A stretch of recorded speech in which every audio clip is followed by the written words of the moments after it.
करे, वह सबसे पहले अपनी जबान को जीत ले, है ना। क्योंकि जो हमारी जिब्बा है ना, ये तीर से भी खतरनाक काम करती है भैया। कहते हैं एक बार अगर किसी को हम हथियार से घायल कर दे तो संभवतः वह व्यक्ति हमें क्षमा कर देगा, लेकिन वाणी से अगर हमने कोई तीक्ष्ण शब्द कह दिया तो संभवतः सामने वाला हमें जीवन भर भी क्षमा ना करेगा। जीव को जीतने का मतलब है भोजन पर काबू करना, और कहते ना पहले तोड़ो फिर बोलो।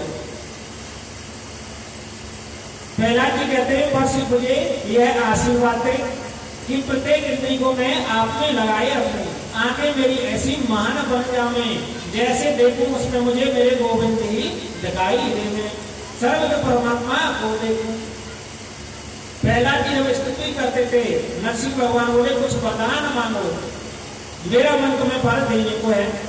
तो प्रहलाद जी बोले मैं क्या मांगू, मुझे लोभ मत दिखाइए, मुझे कोई वरदान नहीं चाहिए। संसार के लोग बहुत भोले होते हैं, आपकी थोड़ी स्तुति पूजा कर लेते हैं, आप कहते हैं वर मांगो, अब व्यक्ति की जितनी पहुंच होगी वह उतना ही तो वर मांगेगा। कोई धन मांगता है, कोई पुत्र मांगता है और कोई प्रतिष्ठा मांगता है, परंतु वो कोई नहीं मांगता जो उसे मांगना चाहिए, इसलिए मनुष्य धोखे में रह जाता है। परमात्मा कहते हैं जीव मुझसे वैभव मांगे तो दे देता हूं, चलो वैभव दे दिया, मेरा पीछा तो छूटा। जीव ऐश्वर्य मांगे तो मैं वह भी दे देता हूं, मुक्ति चाहे तो भी दे देता हूं। जो व्यक्ति कुछ नहीं मांगता उसे तो मैं अपने आप को ही दे देता हूं, जिसने कुछ नहीं मांगा उसे अपने आप को दे देता हूं, यही मेरी आदत है। प्रहलाद जी बोले मुझे कुछ नहीं चाहिए, भगवान बोले कुछ तो मांगो। मैं तुम्हें कहता हूं, प्रहलाद जी बोले तो मुझे एक ही बार दे दें, जीवन भर में मेरी कुछ मांगने की आपसे कभी इच्छा ही ना हो। क्योंकि भक्तों प्रहलाद जी जानते हैं कि जीवन में जो भी भौतिक चीजें वह सब बनावटी हैं और एक समय बाद सब विनाश हो जाएगा, मत जाएंगे। सत्य है तो केवल ठाकुर जी का नाम ही है। ओ ले लो रे राम को नाम दुनिया में तारो कोई नहीं। ओ ले लो रे दोनों आगे बढ़ ले लो रे राम को नाम दुनिया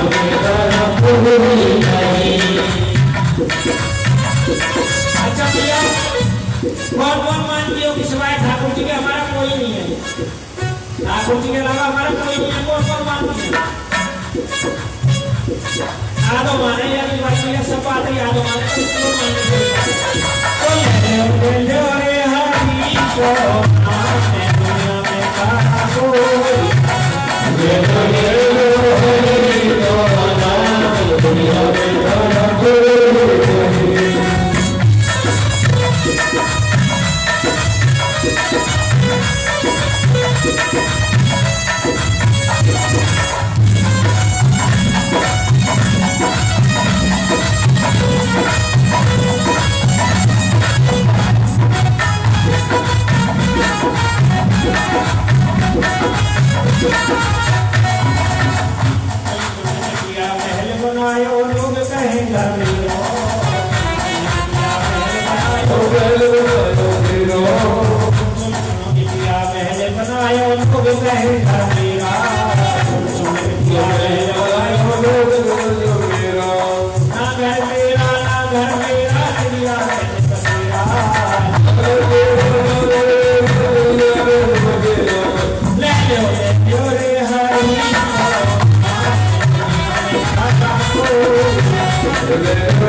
थोड़ी थोड़ी माया जोड़ी बनकर रात करोगे थोड़ी थोड़ी माया जोड़ी बनकर रात करोगे थोड़ी थोड़ी माया जोड़ी बनकर रात करोगे और पैसे की तेरी जिंदगी हरी से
भगवान चित भगवान की जय, भगवान की जय, आनंद कंद भगवान की जय, जय श्री राधे।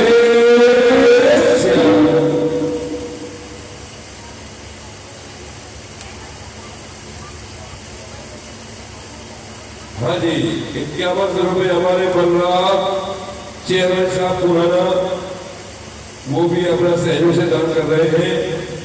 और 501 हमारे लक्ष्मण सैनी पुराना और 501 हमारे भोले स्वीट्स पुराना और 11 रुपये हमारे लाला भलाई लाल और 21 रुपये हमारे गुप्तदान महादान और भली करे शंकर भगवान और 11 रुपये हमारे प्रिंस मेडिकल पुराना और 21 रुपये हमारे तेजपाल बिजली विभाग पुराना बिलाक प्रधान द्वारा, ठीक है।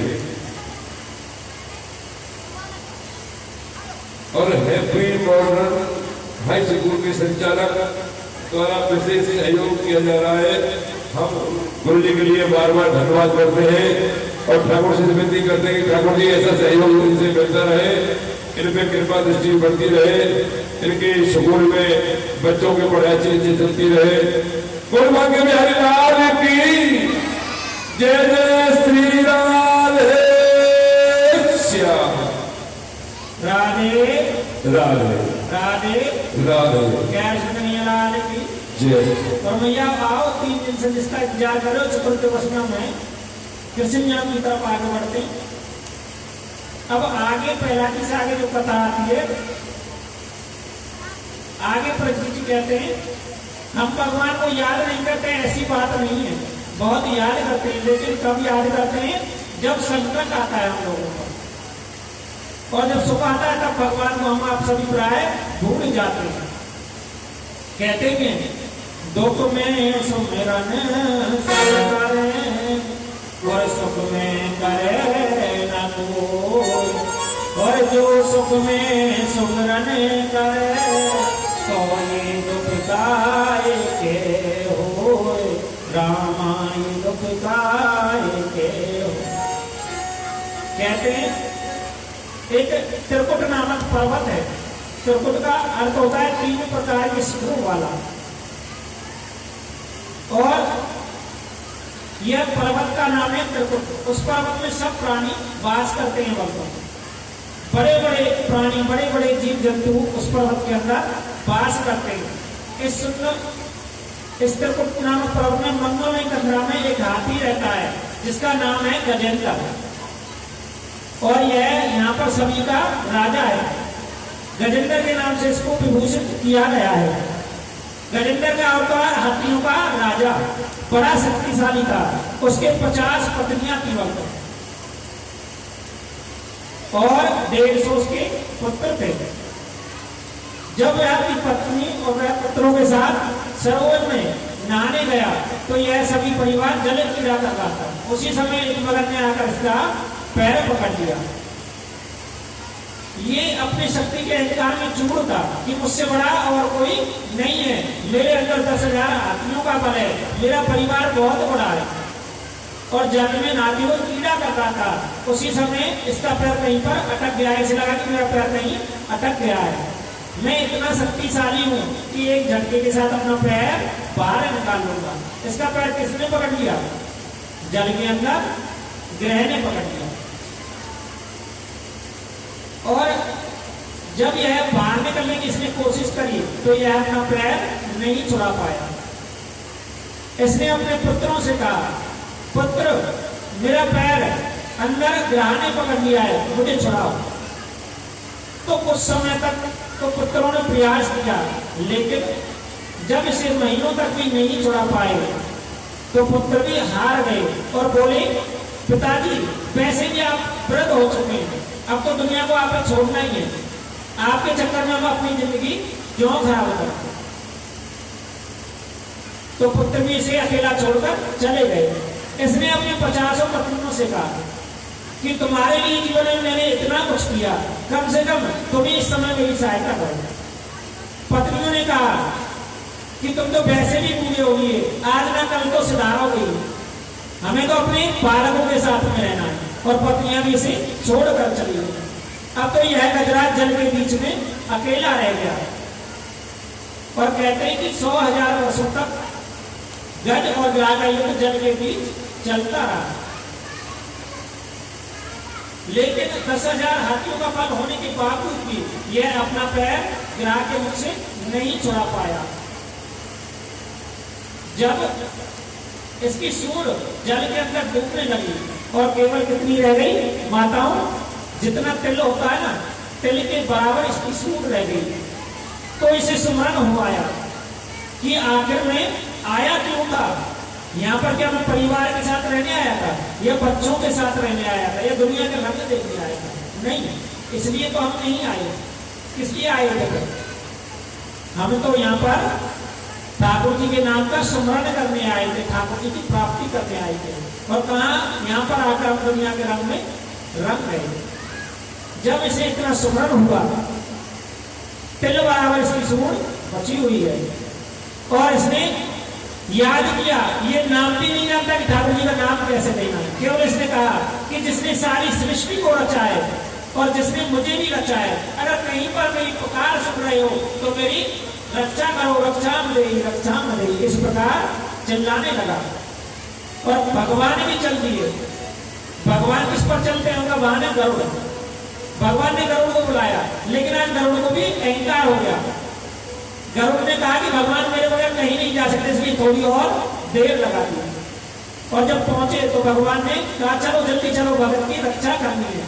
तो भगवान समझ गए गरुड़ में अहंकार हो गया। भगवान ने कहा गजेंद्र को तो बाद में छुड़ाऊंगा, पहले अहंकार रूपी मगर से मुझे अपने वाहन गरुड़ को छुड़ाना। और गरुड़ के ऊपर एक उंगली रखी तो गरुड़ उड़ नहीं पाया। और गरुड़ समझ गया कि भगवान को पता चल गया। गरुड़ ने क्षमा मांगी, भगवान ने गरुड़ को क्षमा कर दिया और बोला आप जल्दी चलो, भगत की रक्षा करनी है। और उधर भगत की सूंड कितनी है? जल से बाहर केवल तिल के बराबर। और चिल्ला रहा है भगवान रक्षाम दे, रक्षाम दे।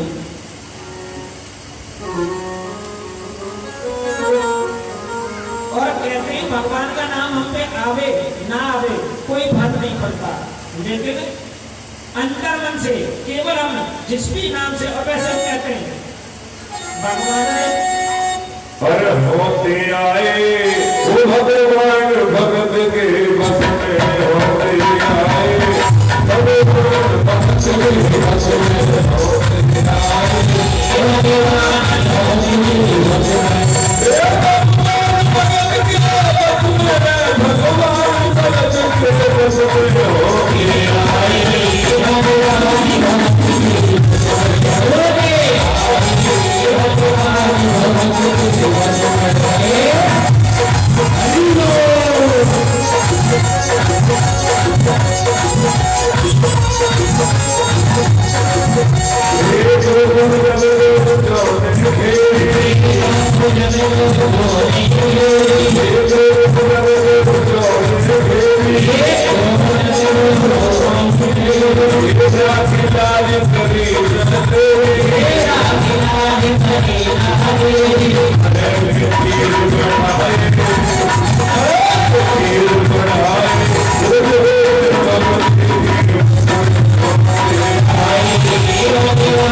भगवान ने सुदर्शन चक्र तुरंत छोड़ा।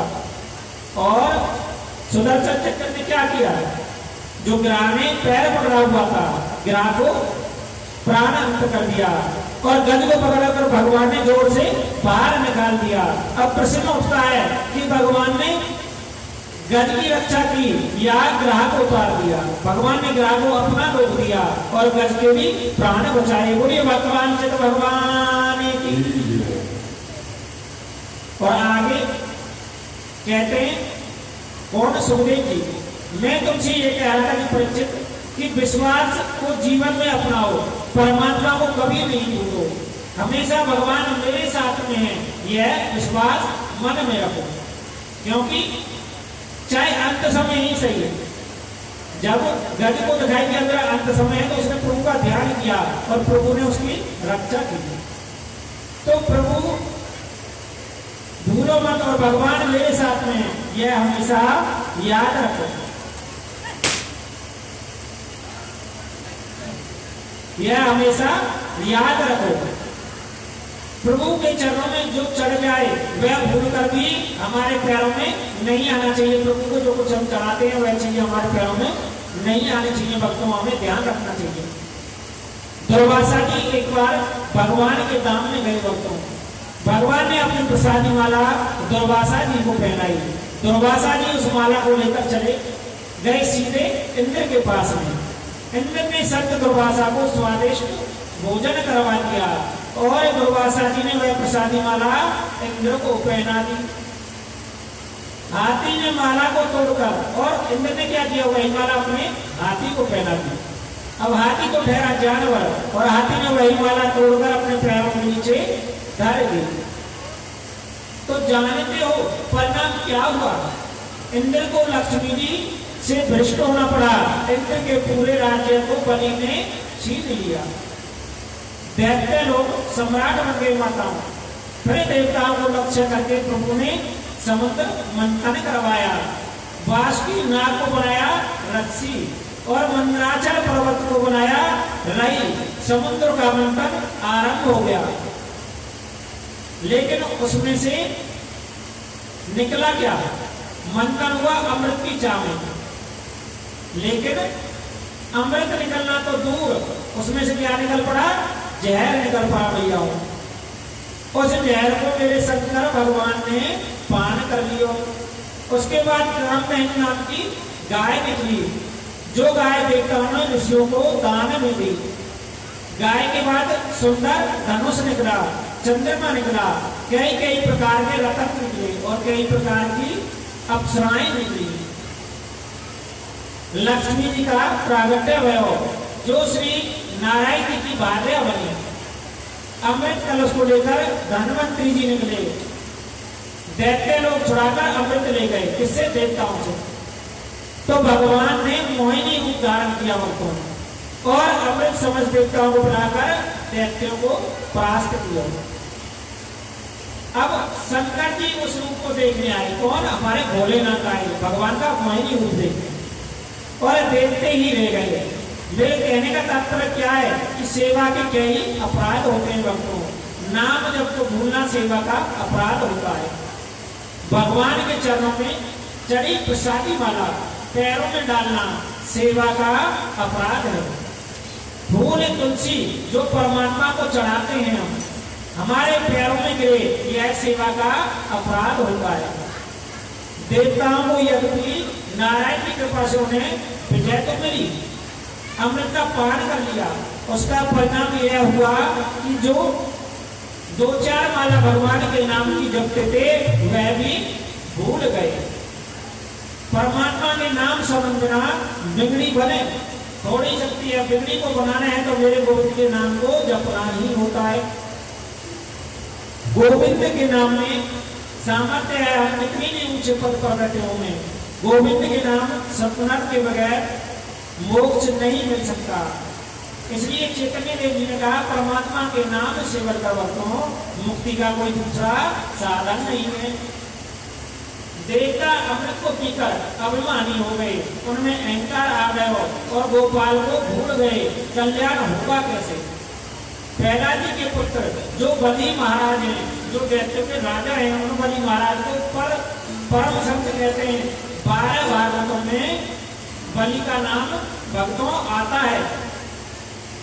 बलि महाराज ने अपने गुरु शुक्राचार्य को प्रणाम किया और बोले गुरुजी देवताओं से हम परास्त हो गए। गुरुवार ये बताएं कि देवताओं ने अमृत पान किया है, इसलिए हम उन्हें मार कभी नहीं सकते, लेकिन क्या हरा भी नहीं सकते। तो आचार्य शुक्राचार्य जी ने कहा, राजन, अमृत पान करने वाले देवताओं को यदि परास्त करना है तो 3 बातों को जीवन में अपनाओ। पहली गौ सेवा, दूसरी गुरु सेवा और तीसरी संत सेवा। गौ सेवा तो प्रत्येक व्यक्ति को करनी ही चाहिए। बोले जय श्री कन्हैया लाल। और बलि महाराज ने यह तीनों ही सेवा अपने जीवन में उतारी। गुरु सेवा करी, गौ सेवा करी, साधु संतों की सेवा करी, वह दान पुण्य की ओर। एक दिन शुक्राचार्य जी ने कहा, बलि स्वर्ग पर चढ़ाई कर दे, मेरा आशीर्वाद है तुम्हें विजयश्री प्राप्त होगी। बलि महाराज ने सेना को साथ लेकर स्वर्ग पर चढ़ाई कर दी। स्वर्ग ही नहीं बल्कि त्रिलोक को अपने कब्जे में कर लिया। त्रिलोक के सम्राट बन गए राजा बलि। बलि महाराज त्रिलोकी के राजा बने। यह इनकी मन स्थिति बन गई। देवता मारे मारे बेचारे फिरने लगे। पुत्र के जीवन में माता हो यदि संकट आता है तो सबसे ज्यादा कष्ट किसे होता है? सबसे ज्यादा कष्ट मैया को ही होता है। और माँ से बढ़कर किसी को कष्ट नहीं हो सकता। माँ पुत्र के प्रति जो स्नेह होता है वह किसी के प्रति नहीं हो सकता। देवराज इंद्र, देवताओं की माता नाम है अदिति।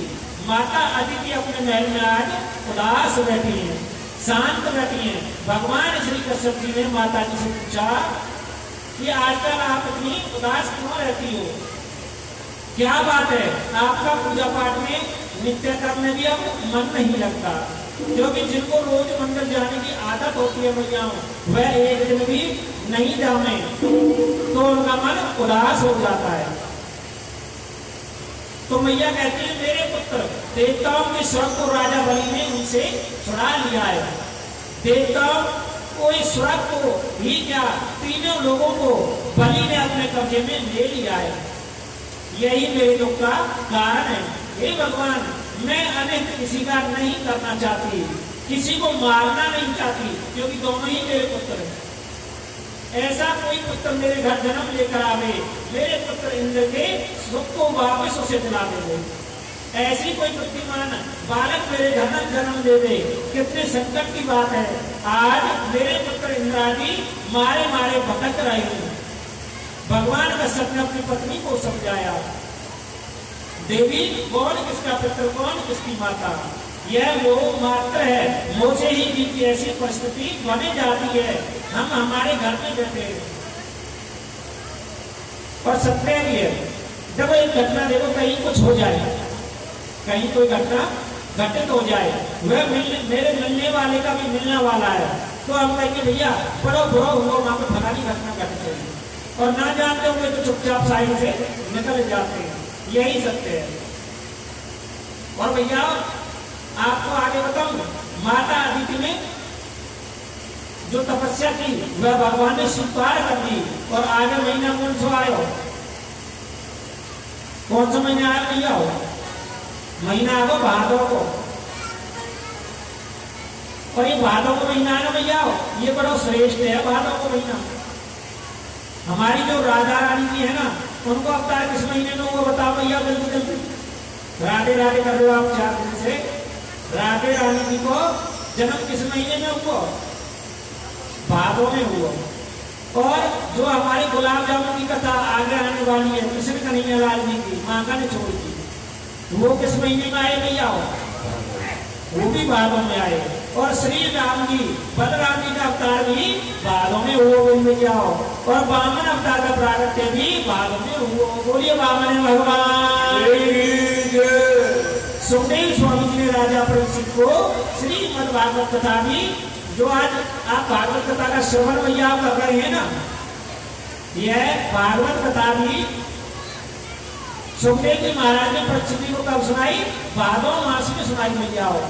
भादो महीने के शुक्ल पक्ष की द्वादशी तिथि के दिन ठीक 12 बजे भगवान श्री नारायण देवताओं के कार्य सिद्धि के लिए माता अदिति के महल में प्रागट्य रह गए भैया। बोले श्री वामन भगवान। इतनी सुंदर प्रभु श्री वामन जी की सुनना है। कितना सुंदर प्रभु वामन जी को मंगल में सर्वु, और ऐसी बलिहारिणी प्यारी भगवान का मुकार बन गए। छोटे छोटे भगवान के चरण हैं, छोटे छोटे भगवान के हाथ हैं, छोटा सा भगवान का मुकार बन गए। संत जैसी भगवान की कृपा है, और मुट्ठी भर की भगवान की कमर है। 4 अंगुल को भगवान को पेट है, मोती जैसे दांत है। कमंडल महाराज को आचार्य जी इनको कमंडल पहले, और जो परीक्षित है उन्हें बुला सकता है। पहले परीक्षित आएंगे, बाद में सभी आगे एक एक करके।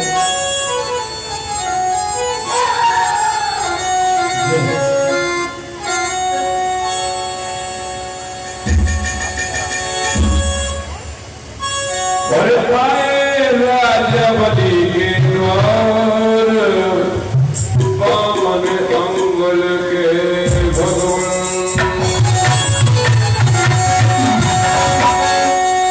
ओ आए राजा बलि के द्वार, वामन अंगुल के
Thank you.